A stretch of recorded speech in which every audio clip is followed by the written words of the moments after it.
Tu es l'alpha et l'oméga. Éphésiens 5, verset 3.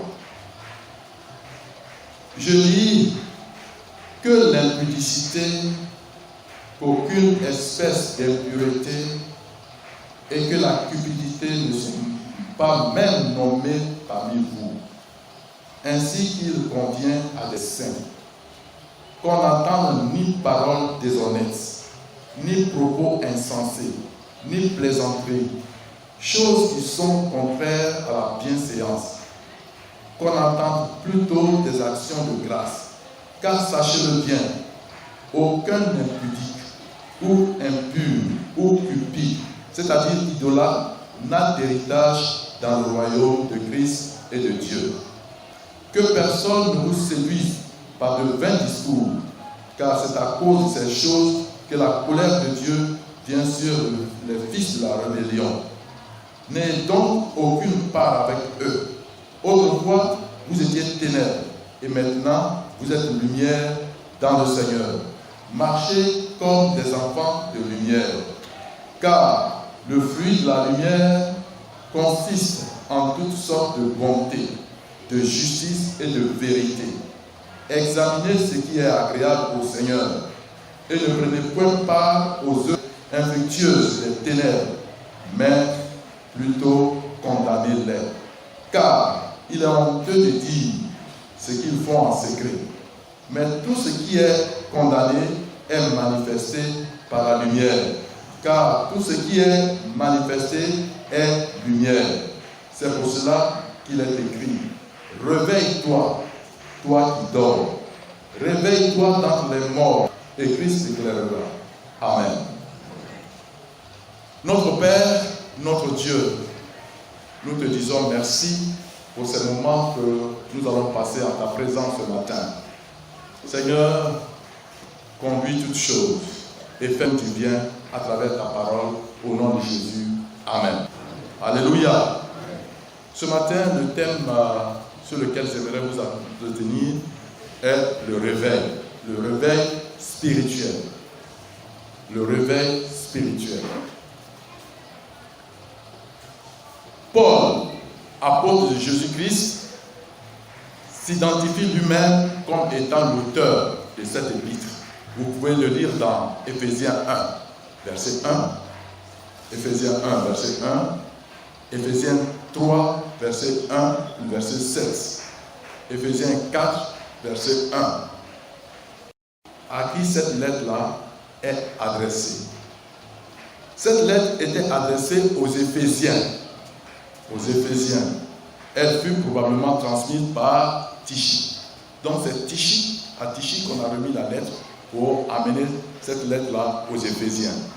Et on peut le lire dans Éphésiens 6, versets 21 à 22. Et c'est le même Tichy qui a porté la même lettre-là aux Colossiens. Voilà. Donc en partant, apporter la lettre aux Éphésiens, Tichy est parti en même temps avec la lettre des Colossiens. Donc on peut le lire dans Colossiens 4, verset 7 à 9. Colossiens 4, verset 7 à 9. Paul avait écrit cette lettre pendant qu'il était en prison à Rome. Pendant que Paul écrivait cette lettre-là, il était en prison à Rome. C'est pas parce qu'il avait volé, hein? Ou bien il avait violé quelqu'un, non. Ou bien il a pris la drogue. Non, c'est pas ça. Mais il était en prison parce qu'il avait prêché l'évangile. Alléluia. Voilà. Donc, Paul, prison à Rome, et ça c'était en l'an 62. Et vous pouvez le lire dans Éphésiens 3, verset 1. Éphésiens 3, verset 1. Et puis, Éphésiens 4, verset 1. Éphésiens 4, verset 1. Et Éphésiens 6, verset 20. Je reprends. Éphésiens 3, verset 1. Éphésiens 4, verset 1. Et puis Éphésiens 6, verset 20. Lorsque Paul rentra de son troisième voyage missionnaire, après avoir demeuré 3 ans à Éphèse.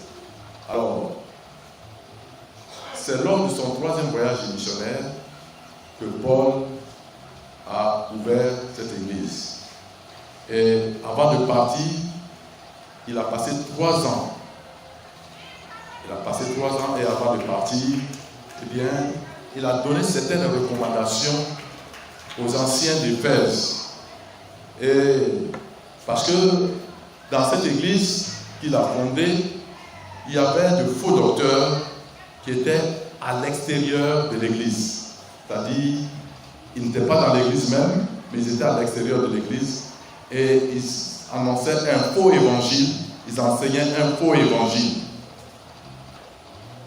Et puis, il y avait aussi des hommes qui étaient à l'intérieur et qui se disaient être croyants, mais qui étaient faux. Donc, l'église était attaquée de 2 côtés. D'abord, à l'extérieur, il y avait des faux docteurs qui enseignaient de fausses doctrines. Ce qui n'était pas vrai, ce qui n'était pas réel, selon le salut, ce sont ces choses-là qu'ils annonçaient. Mais à l'intérieur même de l'église, malheureusement, il y avait aussi des gens qui, non seulement étaient méchants, mais qui annonçaient de fausses choses. Et il a dit dans Acte 20, Acte chapitre 20, et le verset 29 à 30, voilà ce qu'il dit. Il dit ceci: je sais qu'il s'introduira parmi vous, après mon départ, des loups cruels qui n'épargneront pas le troupeau, et qu'il se lèvera du milieu de vous des hommes qui enseigneront des choses pernicieuses pour entraîner les disciples après eux. Donc, Paul disait, méfiez-vous, parce qu'il y a seulement des gens de l'extérieur qui enseigneront de fausses doctrines, mais des gens aussi de l'intérieur qui auront des comportements qui ne seront pas à la gloire de Dieu. Donc, méfiez-vous. En lisant aussi l'Apocalypse de Jean, puisque c'est le même auteur, Apocalypse, Apocalypse 2, verset 2. Alors, cette église a réussi à tenir les faux docteurs à l'écart, mais n'avait pas pu entretenir l'ardeur de son premier amour au Christ. C'est vrai que l'église a réussi à arrêter ces faux docteurs-là, qui étaient de l'extérieur et qui étaient aussi à l'intérieur, et leur tenir à l'écart. Mais l'erreur de cette église d'Éphèse, c'est quoi? C'est que cette église avait perdu son premier amour. L'amour de Christ qu'elle avait, qui faisait en sorte que cette église était une église de chaleur. Chaleur dotée de l'amour du Saint-Esprit, cet amour-là était parti. Troisièmement, le but de la lettre. Pourquoi Paul a écrit? Eh bien, c'est d'abord un but didactique, c'est-à-dire pour enseigner. C'était pour enseigner cette église sur le salut. Voilà. Paul veut donner à toutes ces églises un enseignement solide sur les fondements de la foi et la vie chrétienne. Donc, il voulait communiquer à cette église les fondements de la vie de la foi.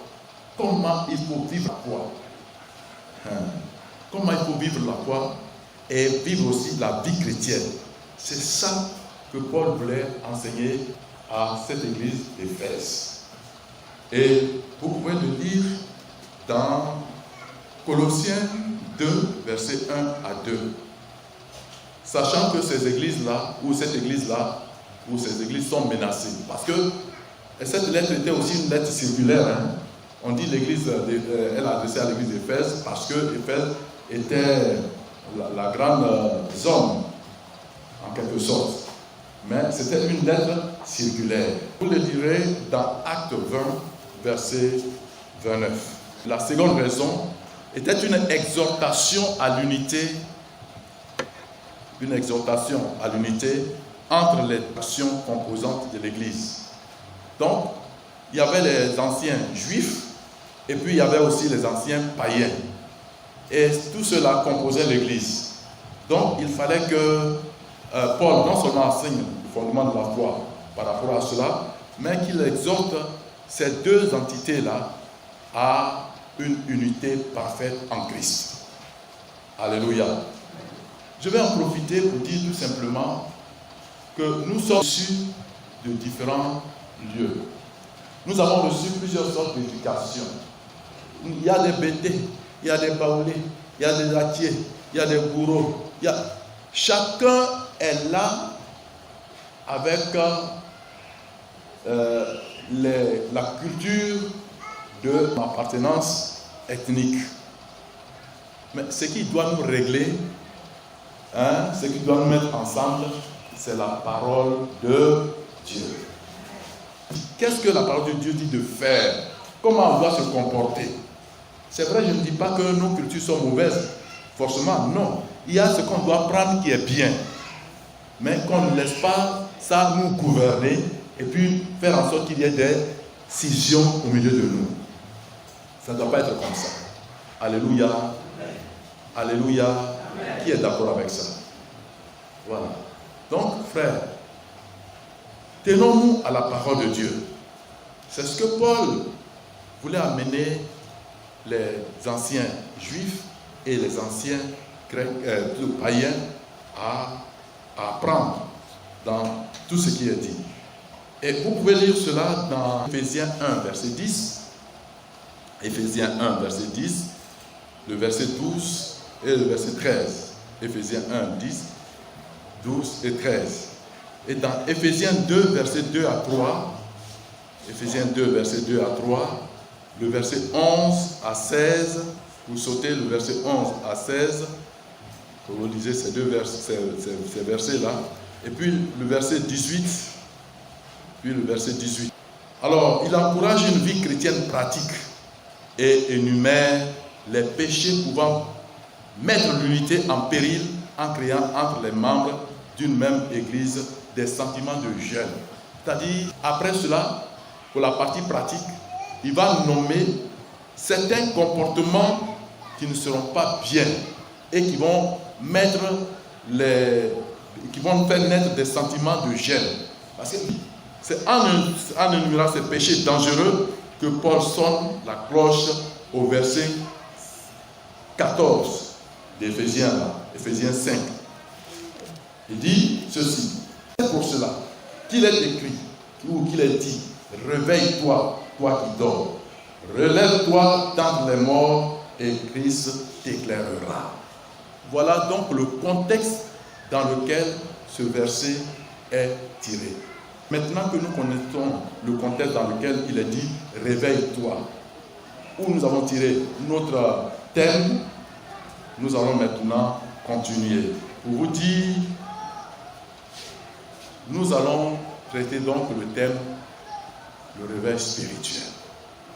Et l'objectif que nous visons, c'est d'amener chacun de nous à être un chrétien réveillé. Chacun de nous à être un chrétien affranchi, transformé, avec un langage transformé, avec des pensées transformées, vivant la vie de Christ de manière digne. Alléluia. Voilà. Alors, les différents points que nous allons voir sont ceci. Premièrement, qu'est-ce que c'est que le réveil spirituel? Le réveil spirituel, là, c'est quoi? Il faut qu'on le sache. Deuxièmement, pourquoi le réveil spirituel? Pourquoi est-ce qu'on doit étudier le réveil spirituel?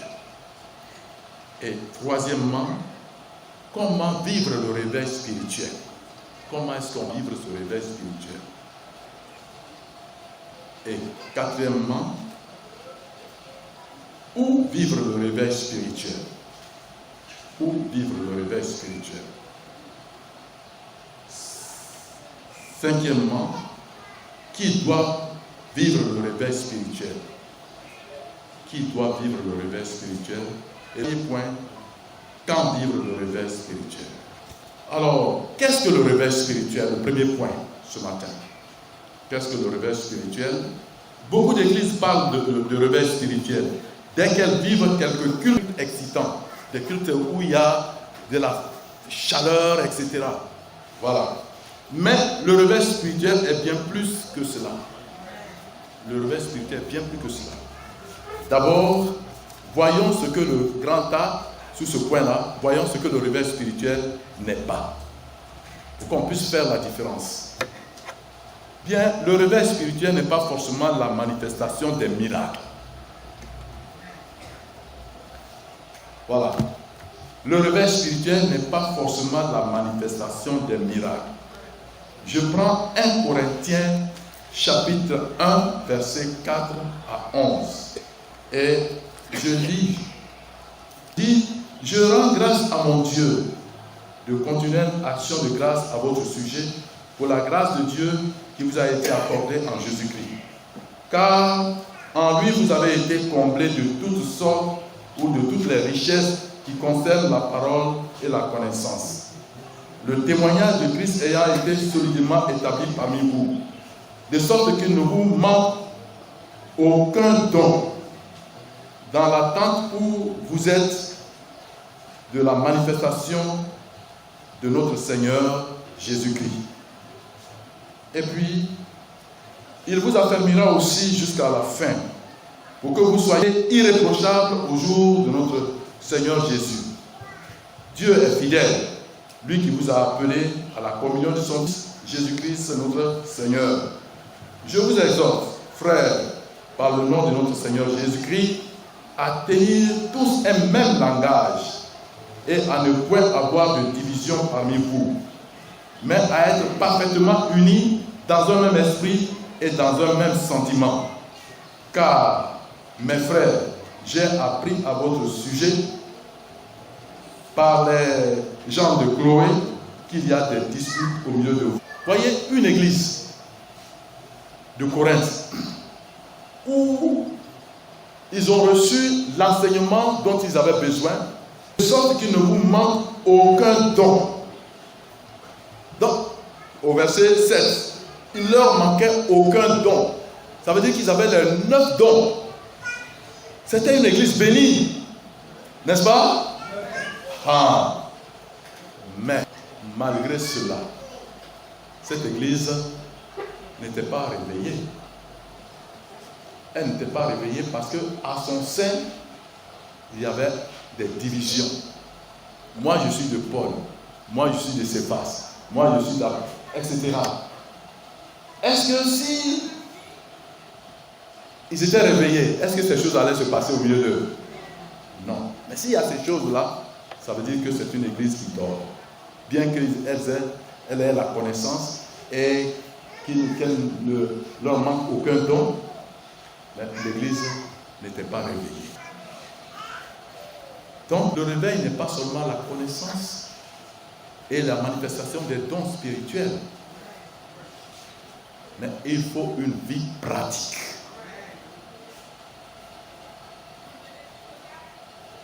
C'est ça. Donc, chers frères et sœurs, c'est vrai, on peut prophétiser. On peut avoir une connaissance intellectuelle de la parole de Dieu. Mais ce qui est très important aussi, c'est de vivre la parole du Seigneur. Donc, Église, l'artisanat, chers frères et sœurs, vivons la parole de Dieu. Que le Seigneur nous aide à vivre la parole du Seigneur. Ça se fera du bien. On sera en ce moment-là une église réveillée. Les Corinthiens avaient été comblés de toutes les richesses qui concernent la connaissance. Le témoignage de Christ avait été solidement établi parmi eux. Ça, c'est le verset 6. Et puis, il leur manquait au don. Ça, c'est le verset 7. Mais ils étaient charnels, divisés. Ça, c'est 1 Corinthiens 3, verset 1 et le verset 3 à 4.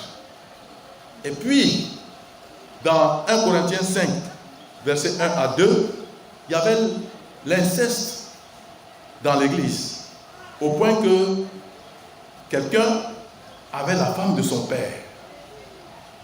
Pourtant, il y avait ces différents dons. Vous lirez aussi 1 Corinthiens 6, verset 1. Alors, est-ce qu'on peut dire que cette église était réveillée? Non. Deuxièmement, le réveil demande la croissance numérique de l'église. Parce qu'aujourd'hui, il y a des gens qui disent, oui, oh, l'église a grandi, oh, les membres se multiplient. C'est vrai. On peut avoir une grande église remplie, mais ne pas être une église réveillée. Je ne sais pas si vous êtes d'accord avec moi. Si vous êtes d'accord, dites Amen. Amen. Parce que quelquefois, ça peut ressembler à tout le monde qui est dans l'église. Chacun vient, et puis quand il sort de l'église, il a autre chose. Et il pose des actes même que les païens même ne font pas. Pourtant, c'est une grande église. Une grande église, d'accord, mais avec une bonne vie pratique. On peut être nombreux, mais combien sont approuvés de Dieu? Qui sont ceux que Dieu dit, voici mon fils, voici celui qui m'appartient? Est-ce que le Seigneur peut dire cela? Est-ce que toi-même, dans ton propre fond intérieur, tu es sûr que si Jésus vient là, tu es approuvé et tu peux t'enlever? C'est la question que chacun doit se poser chaque jour. Je dis bien chaque jour.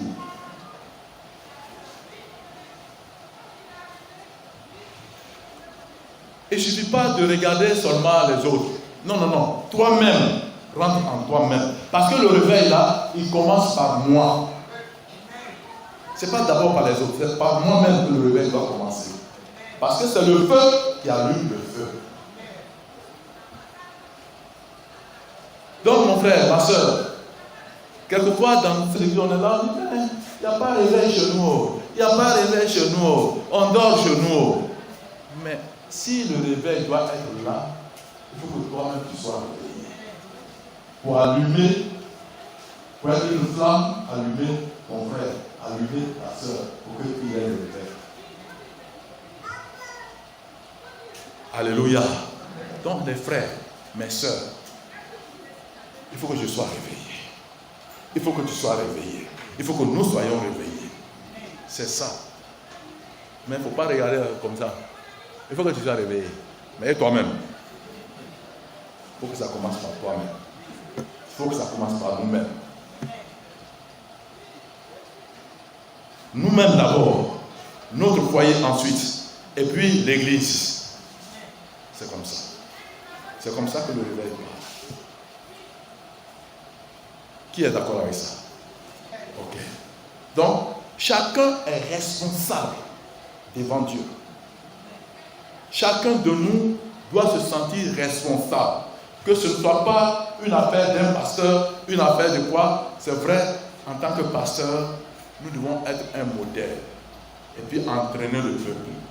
Et ce que je veux faire, c'est ça. Mais j'ai besoin de réveil moi-même. Tu as aussi besoin de réveil. Donc que chacun de nous se sente responsable et qu'il se mette en action. Que Dieu nous bénisse. Alors, je disais que il faut que nous ayons l'approbation de Dieu. Juge 7, verset 1 à 7. Troisièmement, le réveil n'est pas forcément la manifestation exorbitante de grands cris de joie.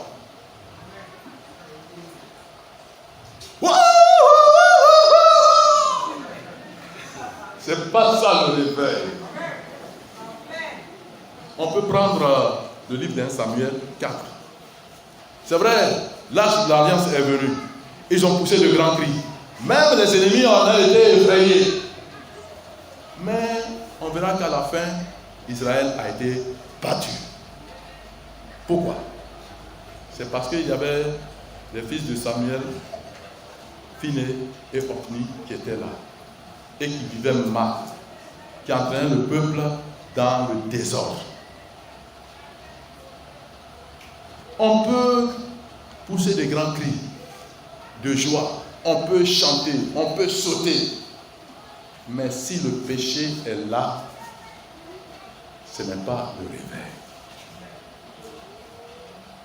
on n'aura pas l'approbation de Dieu et on sera battu par l'ennemi.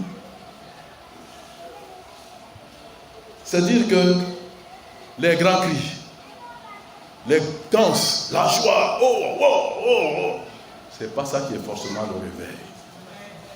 Il faut voir. Il faut laisser le Saint-Esprit illuminer les lieux pour voir ce qui ne va pas. On ne doit pas se laisser tromper par les cris, les danses et tout ça. Non, non, non. Laissons le Saint-Esprit faire son travail.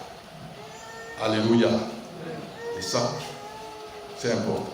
Donc, dans ce passage, il y a eu l'arrivée de l'Arche de l'Alliance. Les enfants d'Israël poussaient de grands cris de joie et la terre était ébranlée.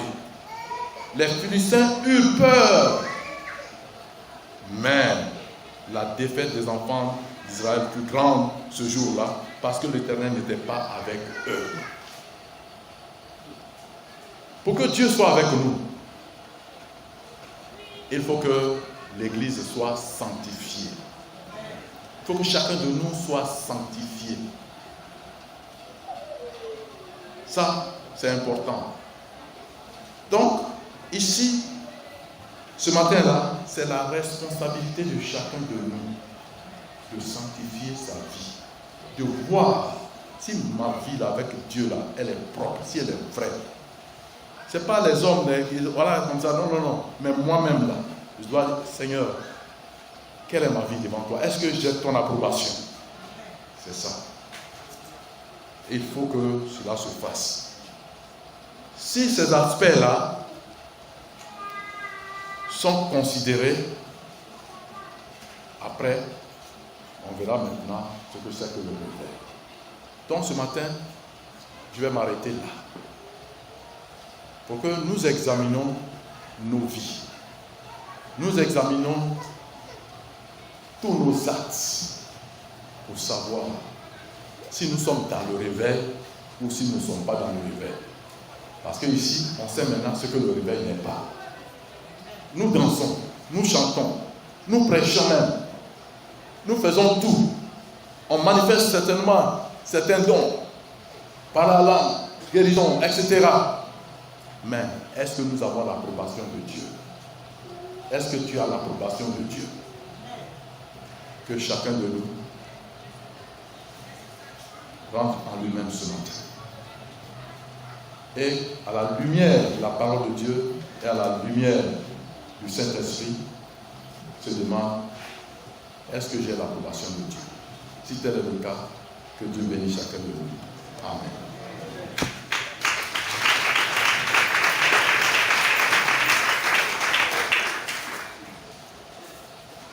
Nous te rendons